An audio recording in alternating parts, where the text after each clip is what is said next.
We're dinking around with Eddie and Webby. Dinking around with Eddie and Webby tonight. Oh, yeah.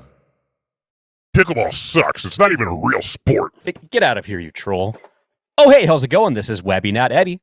And I'm Eddie, and this is our 65th Dinking Around. Aw, yeah, episode number 65. Yes, we have a very exciting one for you tonight. I'm super excited to be able to bring it to you, and none of this would be possible without our friends over at Volair Pickleball. Guys, if you want to get your hands on some of the best paddles, some of the best pickleball gear in the game, go to Volair.com and use coupon code PB for life to be able to get what, Webby? You're going to get yourself 10% off your order, and you're going to help support us as well. That's right. Good gear. Support the best pickleball podcast out there. We appreciate you guys. We also appreciate Volair. Webby, I'm excited for tonight, man. We have so many great things to be able to talk about. That's right. And I have a question for you, actually. What in the world is in that drink? What you got in that drink? That's right. What in the world is in that drink? Eddie, what are you drinking today? Well, guys, I have been on a hard seltzer kick for a long time, and you're not going to be surprised. I have another one from Fort Myers Brewing Company. It's the orange flavor. It's a good one. I know I've had this recently on the show, but I just really enjoy them. 0 carbs, 0 sugar, 90 calories, full flavor. I absolutely love them. Webby, while I'm sipping on this, please tell the world what's in your drink. Well, my drink is actually kind of inspired by what you've been doing. You've been doing these series of seltzers from Fort Myers Brewing. I figured I would continue drinking the series from Bell's that I've been drinking. I got a variety pack, and this week I am drinking Hazy Hearted IPA. And I have had this one before. This one is very delicious. I'm a big fan. I love hazy IPAs. Cheers, everybody. Cheers, Eddie. Cheers, my friend. I'd love to hear what you think about that, because I have not had that before, and we all know how great you are at describing beers. I am. I'm one of the best, but it is very tasty. Just think of Bell's Two-Hearted Ale with some haziness added to it, and you got this beer. I like it. I'm definitely going to try it next time I see that. Maybe when I'm up in Michigan this summer for Beer City Open, we can grab some. Yes, sir. Well, Webby, I want to know, what time is it? Now it's time for Memes of the Week. Yeah! That's right. It's everybody's favorite segment in pickleball, Memes of the Week. And Webby, I got some bangers for you this week. Are you ready for them? Oh, nice. I love this segment. I'm excited to see what you got. Well, the first one actually isn't pickleball related, but it's a sport that's similar to pickleball, and you'll see why I played this one first, because I'm going to be following this up with some really good pickleball memes. And the first one is actually tennis related, and it says headshot, and when I click play, what's it going to do? Guy goes for a serve. Wait! Oh my God! Oh my God! That looked like it hurt so freaking bad. Oh my God. Oh, man. So, right in the head. I remember back in my racquetball days getting hit with a racquetball when somebody was serving it from behind. You know, you're pretty close to them. You could really whip that ball around and get hit. But I guarantee you, none of them hurt as bad as getting hit in the head with a strong overhead serve from a tennis ball. That looks like it freaking kills. Oh, that would be so horrible. Oh, it's such a direct hit. I'm sure he was not expecting that whatsoever either, so that makes it even worse. Oh, God. How pissed at your partner would you be if that happened? Oh, I'd be so pissed. Yeah. I'd be giving him a nut shot when he comes over to check on me. Oh, it's bad. That's bad. If you're a tennis player out there and you've played doubles tennis and this has happened to you, please let us know. How accurate are we with the fact that this would absolutely kill if it happened? So you'll see why I picked this one when I go into the next meme. And this is from our friend Odoff at Koopy Nation. And basically, it's a Who Did It Better compilation of similar shots. First one here, it's from APP Houston Open. Let's take a look at this replay. And bam, right in the butt cheek. Right in the butt. It happens, right? Let's go to the next one here. Oh, Lee Waters hitting Tyson McGuffin in the head or in the shoulder. That one wasn't that hard, though. That one didn't look like it hurt, did it? Yeah, that didn't seem too bad. All right, let's go to the next one here. Oh, it looks like Simone just kind of got that paddle a little on it, maybe took a weird bounce and went right into Paris Todd. And let's go to the next one here. And Tyra Black right into Anna Bright. Looks like it got her kind of close to her eye a little bit there. I mean, it's hard to tell from this angle, but that's scary. It happens though, right? Partners hitting partners. Yeah. Let's go to the last one here. Oh, this is my favorite. Yeah. So you got Pat Smith, Jay DeVilliers, and the best part is that Jay was clenching really hard right before that one happened here. If you see, I don't know if it was an anticipation of it, and I don't know if that actually is going to make it feel worse or better, but my God, I love it. Oh, man. So classic, especially with Pat and Jay being such good friends and being able to do that to each other. Yeah, and I love how Pat gave a little fist bump afterwards. So good. I wonder, is he up on his toes right now? Like because he was anticipating it? Like, I have so many questions here, Jay. Can you let us know? Did you anticipate that? Is that why you clenched? Because I don't know why else you did, buddy. It might have been like, I wonder if they have such good chemistry that he just sensed that it was coming. He just knew telepathically, like, Pat's about to hit me right in the butt with this one. Oh, man, that was good. That was good stuff. Great job, Koopy Nation. Thanks for all the great content, Odoth. We appreciate it. Those are my memes. Webby, you got something good for us this week? I do. This is pretty hilarious. This is from an account that I just recently learned about on Instagram. It's called Dinking Pickleball. They have a lot of hilarious videos, and this one is titled How Men Talk to Women in Pickleball. Should we do boys against girls? Just kidding.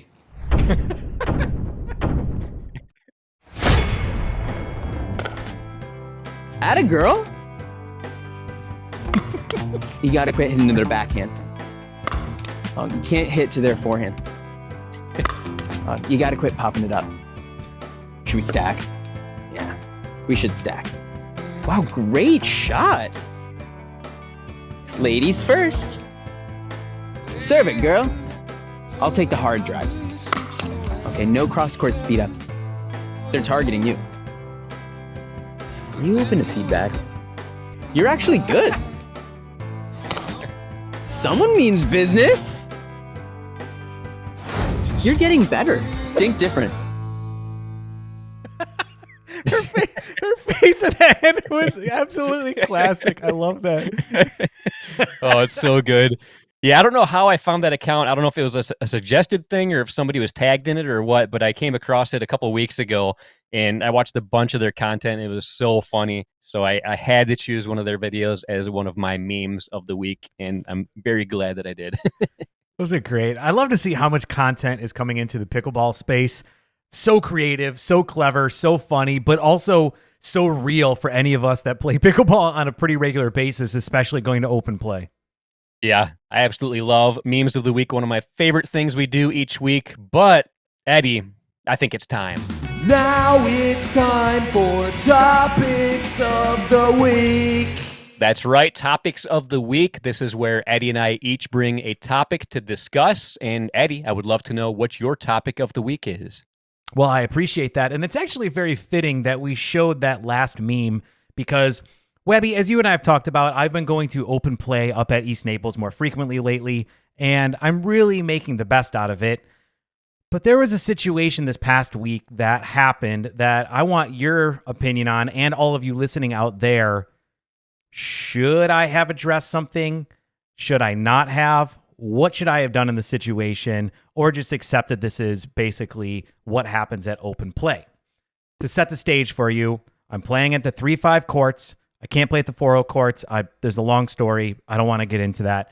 But playing at the 3-5 courts, which is great. And there was a woman that I played with who 90% of her was like a high 2-5, low 3-0.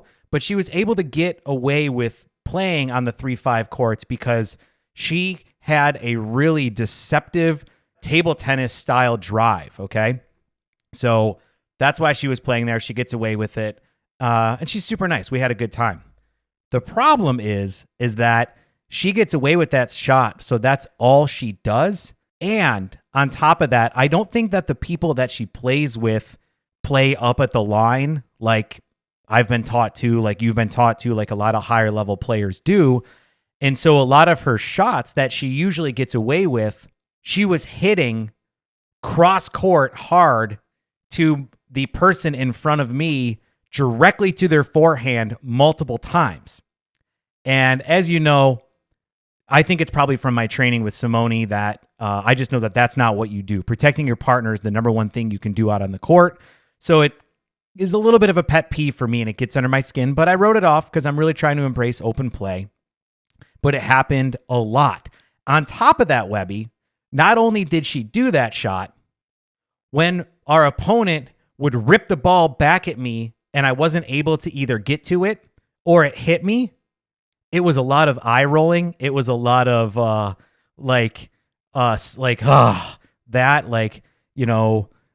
seriously, a lot of that. And so I want to know, there's a lot to unpack with that, but I want to know from your perspective, and out there, if you're listening, if you have an opinion as we're talking through this, please throw it down in the comments below, because again, I chose not to say anything and just go with it, but man, did I want to. What do you think is the best thing to do in that situation?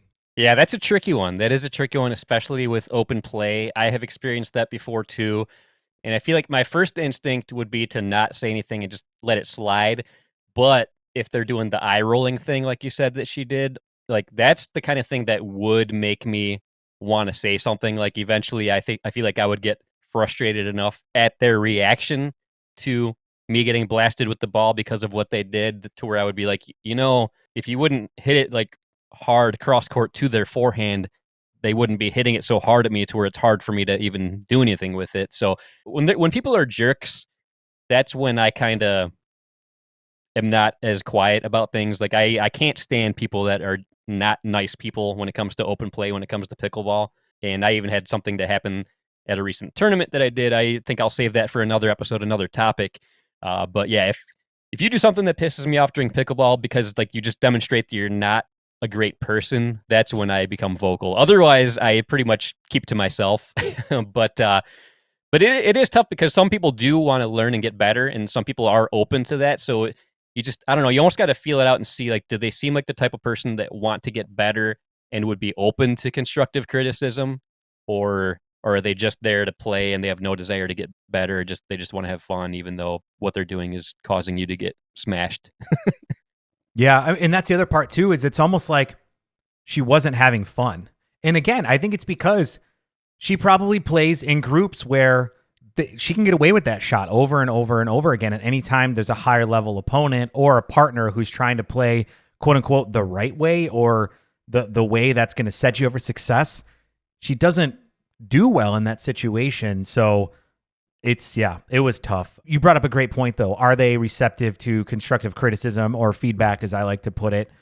I don't think so. Again, 90% of who she plays with, she's probably the best one on the court. Yeah. In this situation though, it doesn't work for that 3-5 and above level play. So I chose not to do it. Sounds like perhaps, unless it really pissed you off, you probably would have held your tongue too. Is that right? Yeah, I'm not one to really give much coaching to other people, mainly because I feel like I'm not good enough to really coach other people. And I actually, when you started talking about what she was doing, it made me think of myself. I'm sure I've done that to you many times when we've played together too. A few times it's happened. I'm getting better at not doing that. But yeah, when I watch videos of us playing together, I do recognize that I have done that numerous times to my partners. And I'm sorry to all my partners out there. I know I've unintentionally caused you to get smashed because I hit the ball cross court to the opponent's forehand. I'm getting better though. I am getting better at that. Well, but here's the other thing, Webby, too, is that if she would recognize how bad of a shot that is, then it would have been a different story, because I would have been like, no problem. Like, I get it. If she'd been like, oh, my fault, I shouldn't have gone there. No problem. And honestly, Webby, I would say that the last year and a half I've played with you, I feel like you've done that a lot. You're like, yeah, that probably wasn't the best shot. And I definitely do it. I'm still guilty of sometimes putting my partner in a bad spot. I don't intend to. It just kind of happens. So I think if there's a thought, or, hey, I'm trying to not do that shot, or I had a moment of bad decision making, that's a different story. This one was, no, this is how I play. You're a bad player because you're getting hit with these forehand drives being ripped right at you. You need to play back with me so that way it doesn't happen all that much. And it's like, I don't like that's not something that I can do in open play, because it's not. It's been beat into me to not do that. Yeah, that's a tough one. I mean, I'm very curious to know what you all think. What would you have done in that situation? Would you have said something to them? Would you have just bit your tongue? It's a great question. I'd love to know. And there's just one more thing I want to point out. It's ironic because it was a woman, and the last 2 weeks we've talked about how men can sometimes overcoach women, and that was also weighing on my mind too, where I don't know if it was a man, would I have treated it differently? I don't know. I've never been put in that situation, so I don't really know. But I will tell you that these memes are weighing on my head when I'm playing with women, because I don't want to be that guy who's overcoaching them specifically because I'm a man and they're a woman. I don't think I would do that, but it's always good to be aware. Yeah. And I kind of experienced that. I've been playing with my daughter again a lot more recently because she's got some more free time, so she's able to play pickleball again. So she and I try to play competitively together from time to time. And it's probably because I'm her dad. That probably doesn't help much, but she constantly just thinks that I'm ragging on her the whole time and like just trying to be mean and stuff. I'm like, no, I just want to point out just so like you don't keep making the same mistakes over and over again. Like it's tough because like I'm sure she doesn't want to hear that, but she needs to hear it if she wants to get better. So yeah, that's a whole nother thing too. It's tough. It's really Shut tough. up, Dad. God, I'm just here to play pickleball and have fun. Like, Right. Shut up. Ugh. Yeah, I do feel like if anybody else would say the same stuff, she would be like very receptive and be like, "Oh, okay, yeah, that makes a lot of sense. I should work on that." But whenever I say it, it's like, "God, leave me alone. Stop being mean to me." Oh man, that's great. Well, guys, again, we want to know what you think. Go ahead and let us know in the comments down below. But Webby, I want to know, what is your topic for the week? So my topic for the week has to do with tournaments. As you know, I do a lot of tournaments every year, and I'm really developing a love-hate relationship with tournaments. And I'm getting to the point where I'm almost not having fun playing tournaments anymore. It's just, there's many times lately where I've done a tournament and I'll just think to myself, you know what? I am not having fun with tournaments anymore. And I think this is it. I think I'm done. I think I'm done with tournaments. But then a week or two goes by and I'm like, you know what? I'm going to pull up pickleball brackets just to see, like, are there any tournaments going on in the next few weeks or any local tournaments? And then I'll look, and then I see one, and I'll be like, oh man, I need to sign up for that. I need to sign up for this one. I need to sign up for that one. And it's just a weird thing. Like, I'm curious if anybody out there, or if even you, Eddie, has this same kind of feeling where, like, when you do a tournament, especially if you have a bad result, you really kind of hate tournaments because they're not that fun sometimes. They're not nearly as fun as open play or rec play or getting a private group together. They're a lot more stressful. Sometimes they're long days where you don't play as much. I still love doing tournaments because, like, you can't recreate that competitive atmosphere that you get when you do a tournament. And if you do end up on the medal stand, it is a pretty great feeling to know that you were able to, like, implement all the things you've learned and show that you are very skilled and that you're good at the sport. But man, there's just so many times lately where I feel like it was like a day of just anxiety and stress and not that much fun. Like, have you experienced that much at tournaments where, like, you feel like it's not even worth doing? Yeah, that's kind of why I stopped doing tournaments. Not only was the tournament not fun for me, the weeks leading up to it wasn't as much fun for me. It's been a challenge down here for me to find people who want to drill and go into tournament mode. And anytime I would go somewhere to get reps in, people would be wanting to have fun, which they should. It's pickleball. It's supposed to be fun. And I found myself wanting to really, like, drill, get some competitive play in, get into tournament prep mode. And honestly, I didn't have fun. And I bet you most people I played with probably had less fun when I'm in that mode. So for me, outside of Beer City Open and maybe like one other small one here and there throughout the year, that's it. I really don't have much of a desire to play tournaments like that. And it doesn't have to do with lack of results. I've definitely done well at tournaments that I've played in. I just don't. It's not as fun for me as it used to be.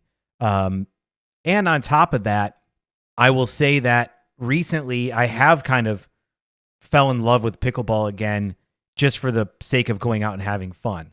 And I want to be able to keep that. And honestly, Webby, I'm a little bit concerned that the weeks leading up to the Beer City Open, my wife and I, we're going to be on an RV trip. We're going to be taking our time getting up to Grand Rapids.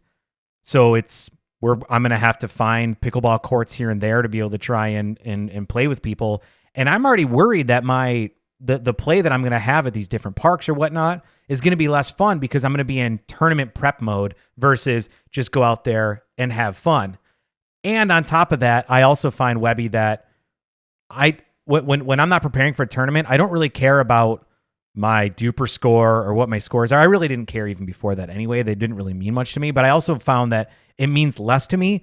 And I think that also leads to me becoming a better pickleball player. So that's a lot I threw back at you. What do you have to say about that?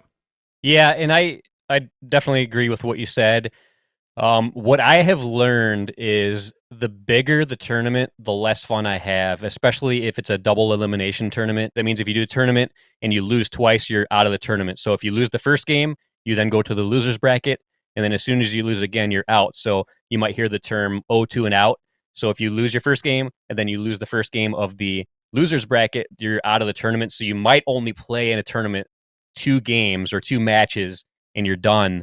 So to me, like I can't stand doing tournaments that are double elimination format anymore, and I typically will try to avoid it outside of the Beer City Open. The Beer City Open, I love that tournament.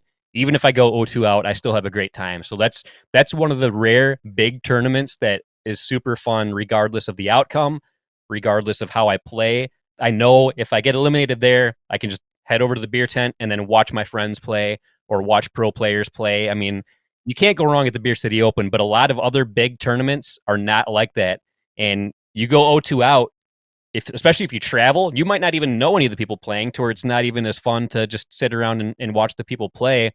So I have learned that what I really enjoy when it comes to tournaments is round robin tournaments, because let's say there's 8 people in your division, you play against every team. So you play 7 matches guaranteed. And then it's just whoever has the most wins gets the medal. It's kind of anticlimactic because there's usually not like an actual gold medal match or bronze medal match and stuff like that. It's just whoever has the best results. Here you go. Here's your gold medal. But it's the best bang for your buck. You get a lot of good, high quality, intense competitive play, which I really like getting. And like I said before, like you can't really recreate a tournament vibe as far as the intensity of it. That I really like. If I know a tournament is going to be a round robin tournament, I'm all for it. And it makes it a much better experience for me. But if it's going to be an 0-2 out tournament, I typically will not sign up for it unless it's like a Beer City Open where I know I'm going to have fun regardless. And I've also realized that smaller local tournaments typically are the round robin style, and it's usually against people that you know and are friends with and stuff. So those are a lot of fun. And I have grown to really, really like smaller local tournaments as opposed to the much larger scale tournaments out there. Yeah. Do you also change how you're playing pickleball leading up to a tournament, like a couple weeks before, 3 weeks before, or is it pretty much just same, whether you're playing a tournament or not? No, I do change it up, and I totally agree with what you said before. Like it makes it to where it's almost not as fun because I'm more focused on, okay, for these next couple weeks, I need to play with high level players. I got to get good practice in, and yeah, it's not as fun. I take it a lot more seriously. It's harder sometimes to find those higher level groups to play with. So then if I can't find those higher level groups to play with, then I get frustrated. Mm-hmm. And then if I do play with like the lower skilled level people, I'm like, man, I feel like this is hurting me because it's hurting you. Yeah. So like where I would typically have fun playing with anybody, no matter what their skill level is, it makes it to where I almost resent these lower level players. And I'm like, man, like this sucks. Like I'm not getting any value out of this whatsoever. And I hate feeling like that because there are times where I'll play after work in Detroit with a bunch of people that are like brand new to the sport. And normally I absolutely love that. I love getting people introduced to pickleball. I love when I can try to like guide them and give them some tips and give them some coaching. And then when you see it click for people, like different strategies or the ways to do things like that, to me, that's one of the most fun things about pickleball is teaching somebody how to play and then seeing them like get it and like grasp how to play properly and start playing well, but still like having fun. Like that's one of the reasons why like tournaments are like, to me, like they're just not as fun. And I'm going to be a lot more selective with the tournaments that I do moving forward.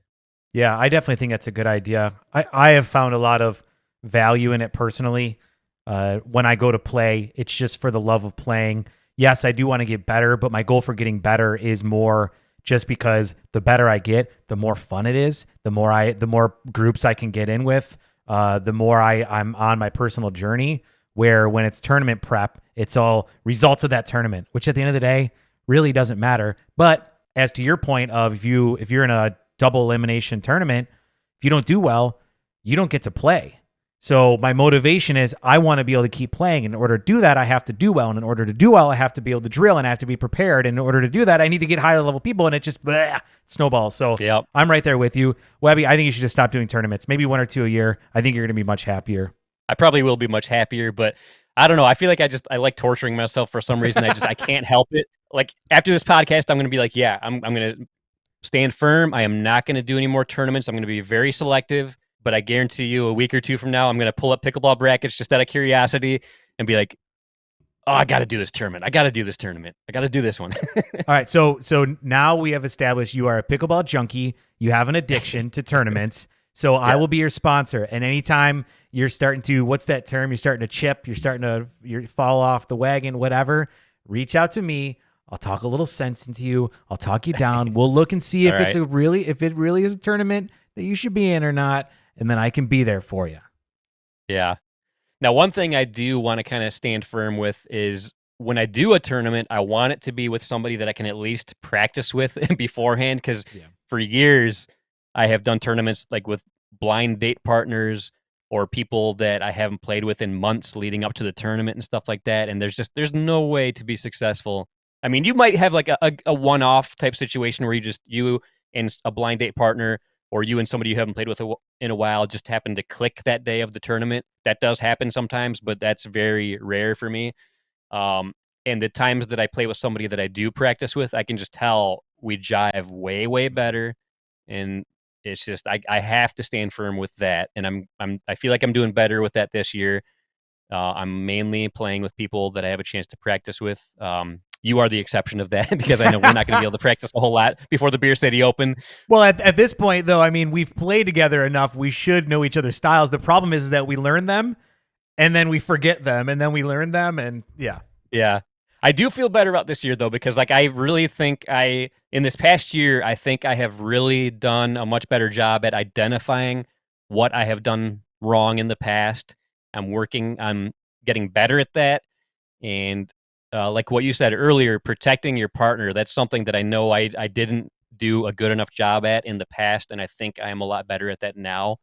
And I think that will help us when you and I play together again. So I'm excited about playing with you together at the Beer City Open. I think this is going to be the year where we finally get our first victory. I'm not saying we're going to get gold, but we're going to win a game this year. That's my prediction. We are going to win at least one game this year.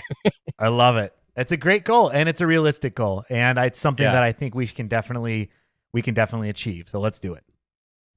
Let's do it.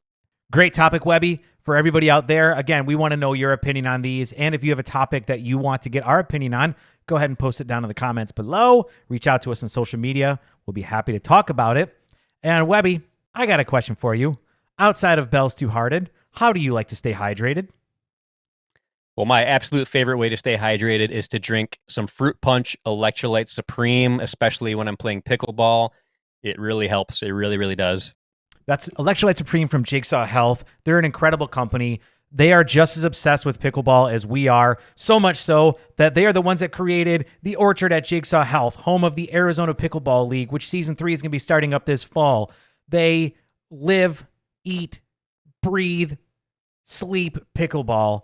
They're obsessed with it. And in addition to that, they have a great line of products. I take them daily. Their pickleball cocktail, Blue Raspberry, is my favorite way to stay hydrated when I'm out there on the pickleball court. Guys, I'm telling you, support companies that are big into pickleball like Jigsaw Health, especially when they have great products, and you'll be helping the whole community. Go to jigsawhealth.com, use coupon code PB4Life10 to get what? You're going to get $10 off your order and help support us in the process. That's right. And by doing that, you're also going to support the company that made the Breaking Pickleball documentary that Webby had a little cameo appearance in, and it's great. You guys should go check it out. Breaking Pickleball. It's all about season 1 of the Arizona Pickleball League. It's incredible. Jigsawhealth.com, PB4Life10, $10 off your order. And Webby, what time is it? It's time to give a little something known as Closing thoughts. So what did we learn today? We learned that sometimes your partner might hit you with a pickleball, even though you're on the same team, but they probably didn't mean it, so just try to get over it and move on. We learned some of the things that if you're a male pickleball player that you probably shouldn't say to your female partner. However, we learned that maybe there is a time and a place to say something to your partner, regardless of if they are male or female, if they are doing something to cause you to get smashed by the pickleball because of how they play. Also, we learned that tournaments sometimes aren't that fun. You want to make sure you're having fun when you play pickleball, so maybe pick and choose the tournaments that you do. You don't want pickleball tournaments to be a reason for you to resent pickleball. This is an amazing sport that we all love, but we got to remember to keep it fun. So don't overdo it. Take it at a nice, easy pace and enjoy this amazing sport that we all love. Yes, we definitely love it. Well done, Webby, recapping tonight's episode. This was a lot of fun. I hope you guys enjoyed it. And on that note, I'm Eddie.